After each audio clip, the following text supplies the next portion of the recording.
kami renungkan isi hati firman-Mu Tuhan, biar firman-Mu terus menjadi rema buat kehidupan kami.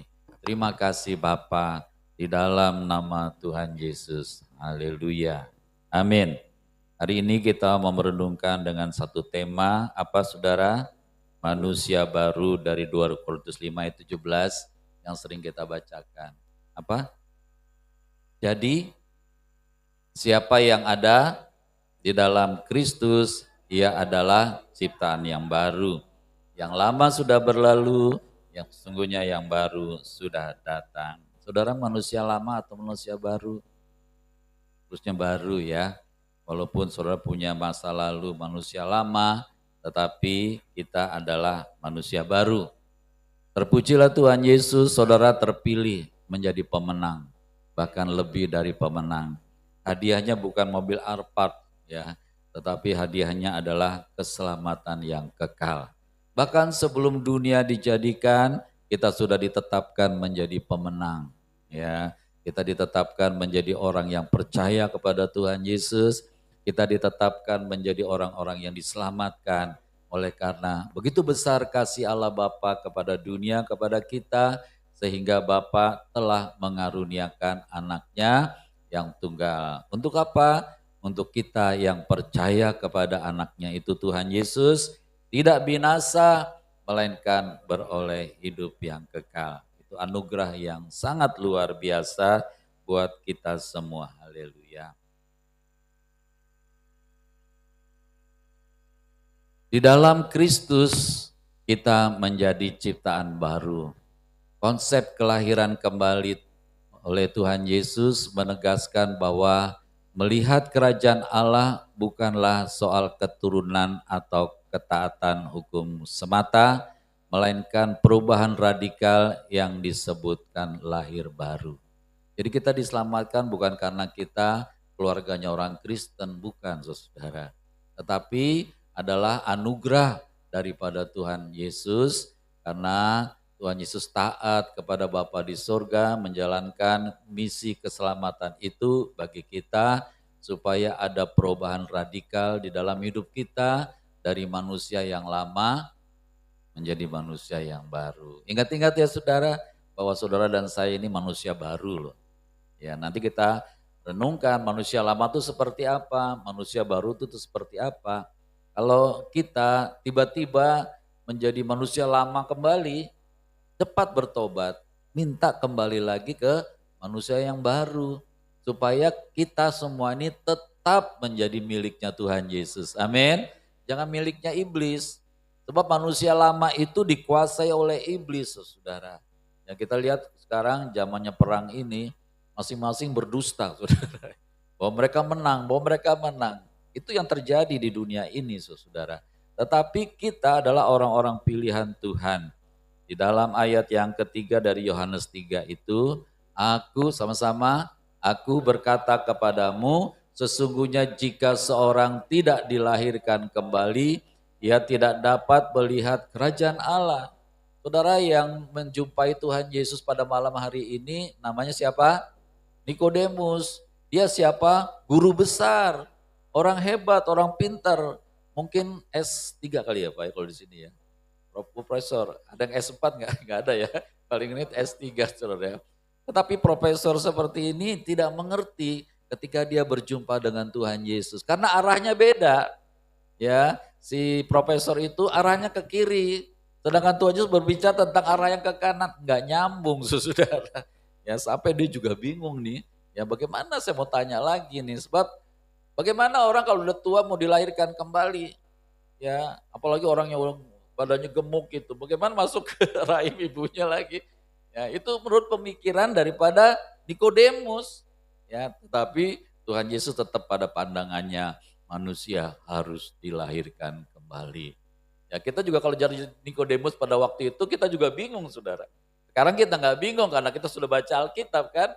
Tetapi ketika kita nanti kalau seperti Nikodemus pada zaman itu belum ada Alkitab, belum ada pengajaran, belum ada apa-apa, maka kita juga bingung. Maksud kita dilahirkan kembali sih?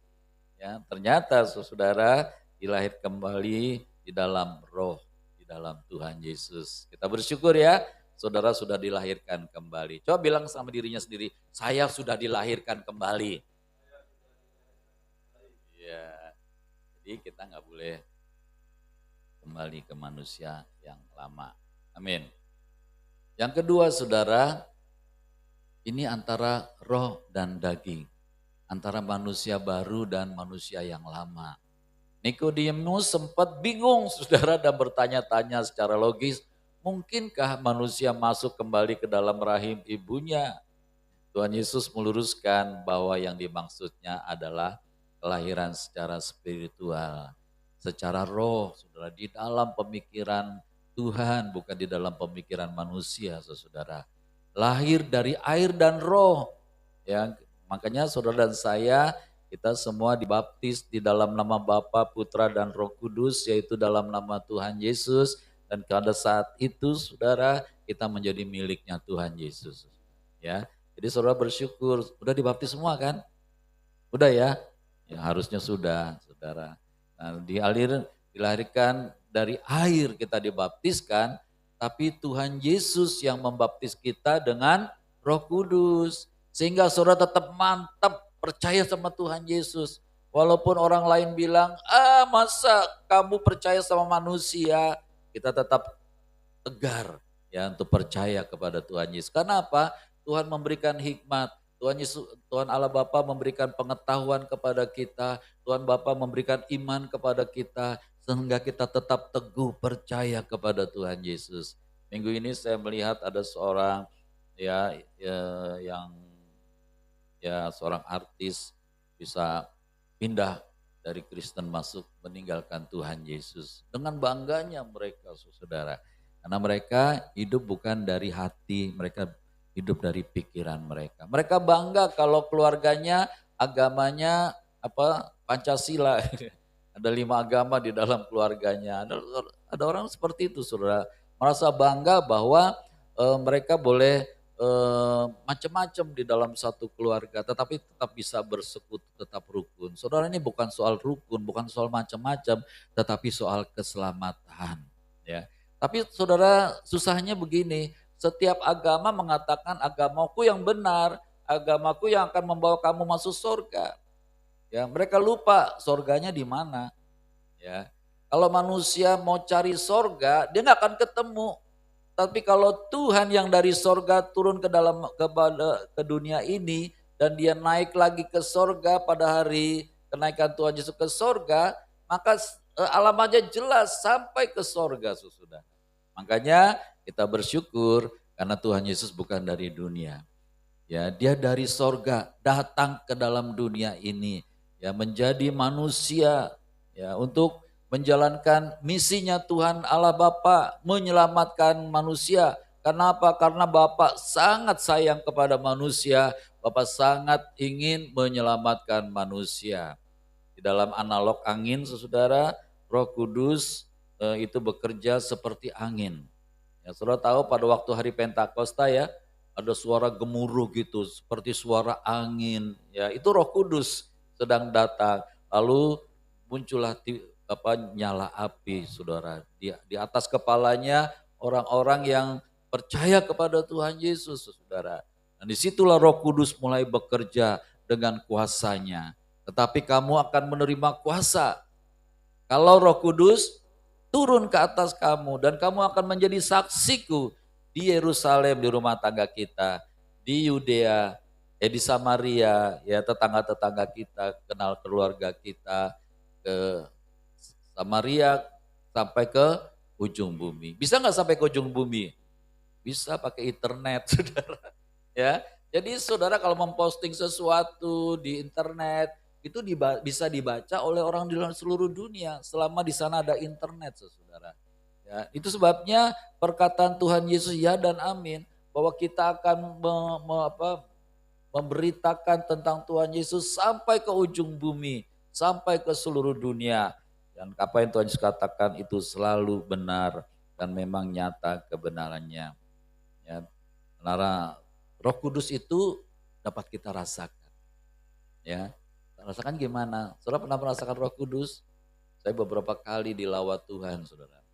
Yang terakhir waktu ada apa ya? Ada sidang sinode saudara. Ada hamba Tuhan dari Amerika datang, begitu mengurapi saya. Aduh rasanya saya menangis gak bisa dibendung saudara. Dapat kita rasakan kehadiran Roh Kudus dalam hidup kita saudara. Selama kita rindu akan dia, selama kita buka hati bagi dia saudara, maka Roh Kudus itu akan menjamah kita. Dia lembut saudara. Jadi kalau kita tidak buka hati bagi Roh Kudus, kalau kita tidak merindukan Roh Kudus, kita tidak dapat mengalami hadirnya Roh Kudus dalam hidup kita. Nah itu sebabnya yuk kita rindukan Roh Kudus nanti pada hari Pentakosta, ya pada saat 50 hari setelah kebangkitan Tuhan Yesus. Jadi saudara dan saya harus merayakan dulu kebangkitan Tuhan Yesus. Maka saudara akan mengalami nanti lawatan daripada Roh Kudus. Walaupun kita sudah punya Roh Kudus, ya, tetapi kita bisa dipenuhi ulang ya oleh Roh Kudus, sudah dipenuhi oleh Roh Kudus sehingga iman percaya kita terus bertumbuh, berakar, bertumbuh dan berbuah. Buahnya manis-manis saudara. Karena apa? Pekerjaan Roh Kudus itu menghasilkan buah roh di dalam diri kita. Amin. Kemudian yang ketiga saudara tentang menegaskan tentang identitas. Tuhan Yesus menyatakan dirinya sebagai anak manusia yang turun dari sorga. Katakan amin. Ya, Tuhan Yesus menggenapi firman. Dia mengatakan aku anak manusia yang telah turun dari sorga.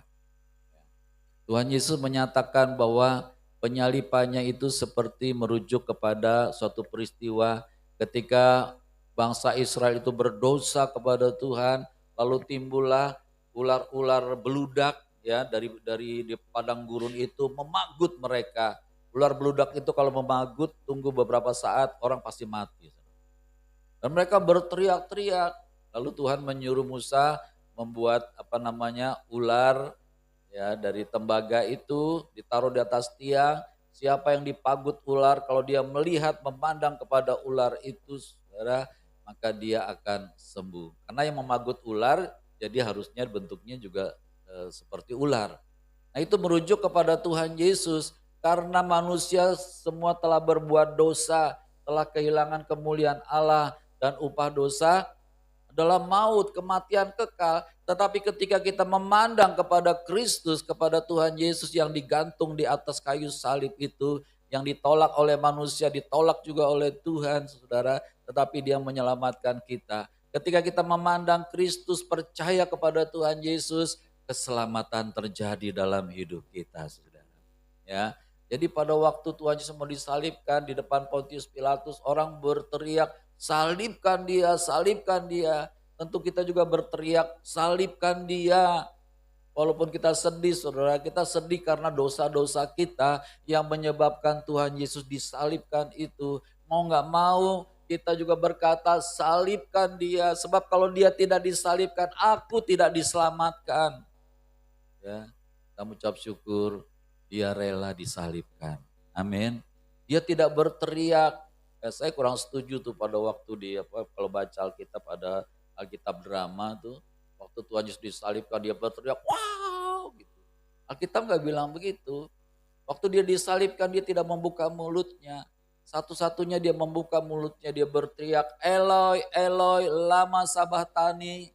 Allahku, Allahku, mengapa engkau meninggalkan aku? Itu yang membuat dia berteriak, mengapa Tuhan meninggalkan aku? Dia mau Bapa terus menyertai dia. Tetapi pada waktu itu dia sedang menanggung dosa semua umat manusia. Dari penciptaan sampai pada akhir zaman. Itu sebabnya Bapa harus meninggalkan dia sejenak. Ya, bukan meninggalkan ketuhanan Yesus, tidak. Tetapi meninggalkan kemanusiaan Tuhan Yesus. Pada waktu itu dia sedang berlumuran dosa-dosa kita. Ya, sampai pada saatnya gelap gulita ya dan terjadi gempa bumi yang dahsyat dan setelah itu Tuhan Yesus katakan sudah selesai. Ya. Itu sebabnya kita bersyukur Tuhan Yesus sudah menyelesaikan karya keselamatannya bagi kita semua sehingga kita menjadi orang-orang yang diselamatkan. Ayat 16, Karena begitu besar kasih Allah Bapa kepada kita, kepada dunia ini, sehingga ia telah mengaruniakan anaknya yang tunggal, supaya setiap orang yang percaya kepadanya tidak binasa, melainkan beroleh hidup yang kekal. Harap ayat ini saudara hafalin di rumah ya. Yang saudara yang belum hafal, mari saudara belajar menghafalkannya. Karena ayat ini ayat yang sangat luar biasa. Nah kemudian saudara inti Injil ini yaitu Yohanes 3 ayat 16 adalah puncak daripada diskusi antara Nikodemus dan Tuhan Yesus. Diskusinya ada puncaknya. Saudara mengucap syukur, ya saudara jangan menganggap sepele bahwa Nikodemus itu bertemu pada waktu malam. Begitu ya. Saudara, pertemuan Nikodemus dengan Tuhan Yesus melahirkan firman yang dahsyat ini. Ya, di ayat yang lain, di cerita yang lain nggak muncul ini saudara. Tetapi ini muncul ketika ada diskusi antara Nikodemus dan Tuhan Yesus. Ya, yaitu ayat 16 tadi, begitu besar kasih Allah akan dunia ini. Juga percakapan Tuhan Yesus kepada perempuan Samaria saudara, kita jangan menganggap remeh. Walaupun perempuan Samaria itu banyak sekali dosanya, tetapi perjumpaan Tuhan Yesus dengan perempuan Samaria itu melahirkan juga firman yang luar biasa. Ya. Jadi setiap perjumpaan dengan Tuhan Yesus ada firman yang sungguh luar biasa. Nah, jadi diskusi itu saudara yang merangkum seluruh rencana keselamatan Tuhan Allah Bapa. Ini ayatnya kita baca sekali lagi. Karena begitu besar kasih Allah akan dunia ini sehingga ia telah mengaruniakan anaknya yang tunggal. Supaya setiap orang yang percaya kepadanya tidak binasa, melainkan beroleh hidup yang kekal. Amin.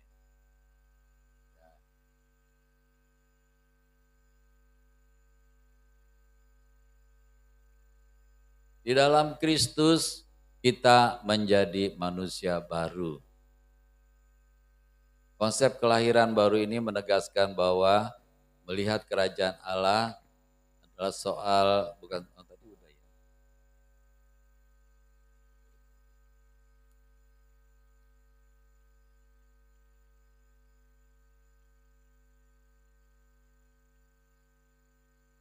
Ya, perubahan yang fundamental itu paling mendasar. Ya, menurut Alkitab, perubahan status kita dari manusia yang lama menjadi manusia yang baru. Manusia yang lama itu berdasarkan di bawah pelanggaran-pelanggaran, ya. Tetapi dalam hidup yang baru terjadi pembenaran. Jadi kita sebenarnya bukan kita orang benar, kita dibenarkan. Ya, ada pembenaran dari Allah Bapa oleh karena pengorbanan Tuhan Yesus bagi kita. Ya. Jadi ini 2 Korintus 5 ayat 17, 1, 2, 3. Jadi siapa yang ada dalam Kristus, ia adalah ciptaan baru. Yang lama sudah berlalu, sesungguhnya yang baru sudah datang. Ini juga bisa saudara hafalkan. Ya, karena ayat ini sungguh-sungguh memberkati kita semua.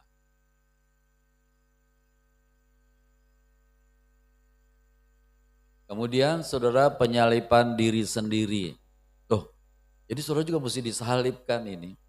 Ya, tetapi bukan disalibkan seperti di Bukit Golgota, tetapi disalibkan manusia baru, lama kita, saudara, biarlah kita menjadi hidup baru dengan kematian kita di dalam Tuhan Yesus Kristus.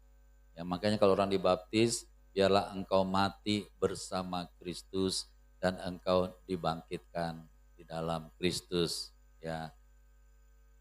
Nah saudara, kedaulatan Tuhan itu memberikan keselamatan kepada kita semua. Galatia 2 ayat 19 sampai 20, aku telah disalibkan dengan Kristus, namun ke aku hidup, tetapi bukan lagi aku sendiri yang hidup, melainkan Kristus yang hidup di dalam aku. Nah pertanyaannya, betulkah Kristus hidup di dalam aku? Kalau Kristus hidup dalam aku, tentunya perbuatan-perbuatan kita adalah perbuatan-perbuatan seperti perbuatan Kristus.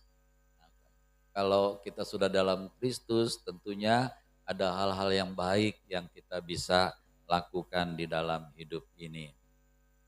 Perubahan etika dan moral itu akan terjadi, saudara, ketika kita hidup di dalam Kristus. Harus berubah. Saudara dan saya harus terus-menerus berubah, diperbaharui. Rasul Paulus dalam suratnya memberikan instruksi praktis tentang apa yang harus ditanggalkan dan apa yang harus dikenakan. Apa yang harus ditanggalkan? Dusta, amarah yang merusak. Jadi amarah juga ada yang nggak merusak. Ya, amarah yang untuk meluruskan orang. Kemudian ada pencurian, ada perkataan kotor. Hari-hari ini perkataan kotor itu banyak diucapkan oleh manusia. Apa yang kita kenakan? Perkataan yang membangun. Jadi kalau saudara berkata-kata, biarlah berkata-kata yang membangun orang. Amin.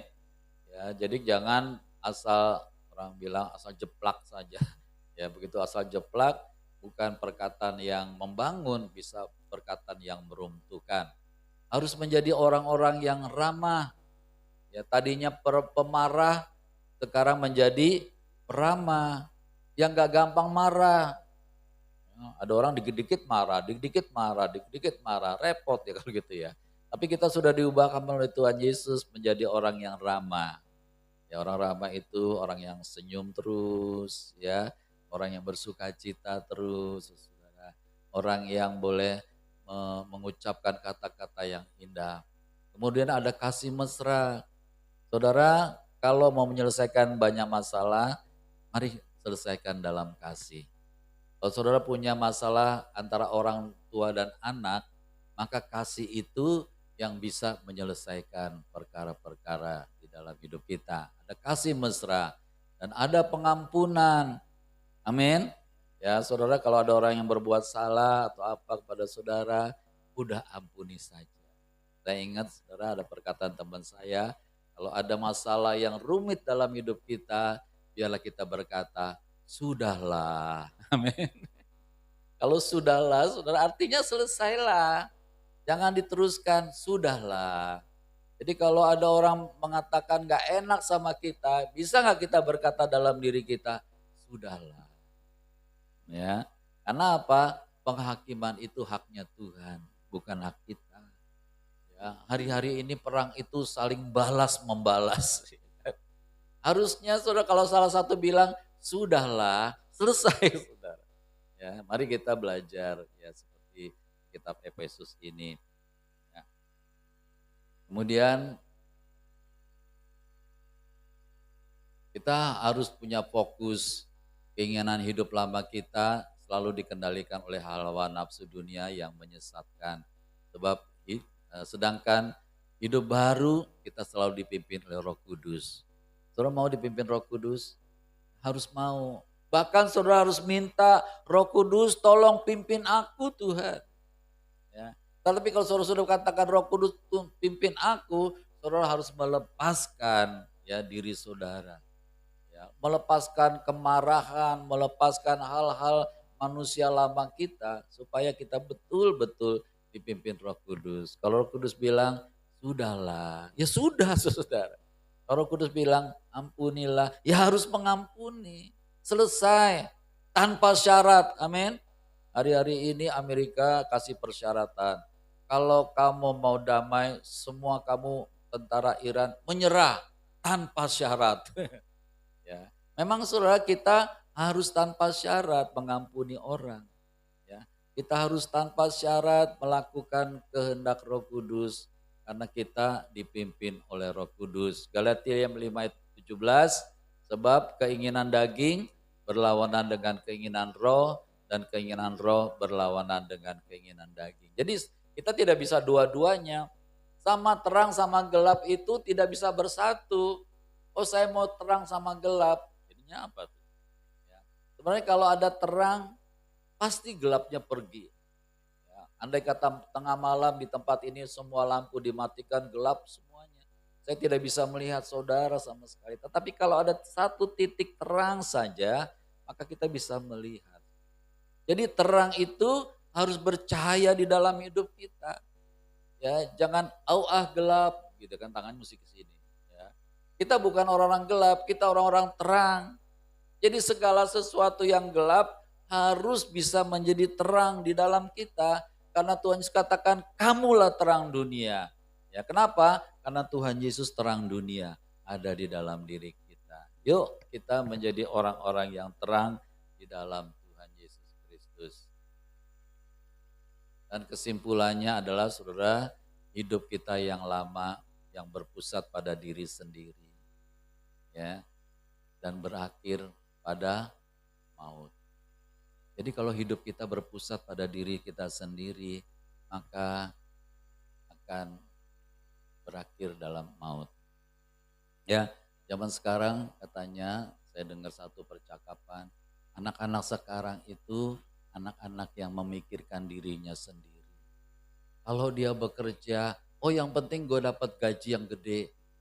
Tetapi dia tidak punya dedikasi, tidak punya loyalitas. Yang penting aku dapat gaji besar, selesai. Enggak gitu, saudara. Kalau kita bekerja bukan soal gaji saja, amin. Ada hal-hal yang kita mesti lakukan, saudara. Ada pengorbanan kita untuk membuat kita tekun, membuat kita setia, membuat kita sungguh-sungguh di dalam bekerja, saudara. Sehingga hidup kita tidak hidup yang berfokus pada diri kita sendiri. Tuhan mau hidup kita berfokus pada Kristus. Amin. Kalau berfokus pada Kristus, maka apa yang kita lakukan, kita bisa berakar, bertumbuh dan berbuah dan selalu memuliakan Allah Bapa. Ini bukan hasil usaha kita loh. Kalau saudara bisa bertumbuh dan berbuah dan buahnya manis, itu bukan usahamu.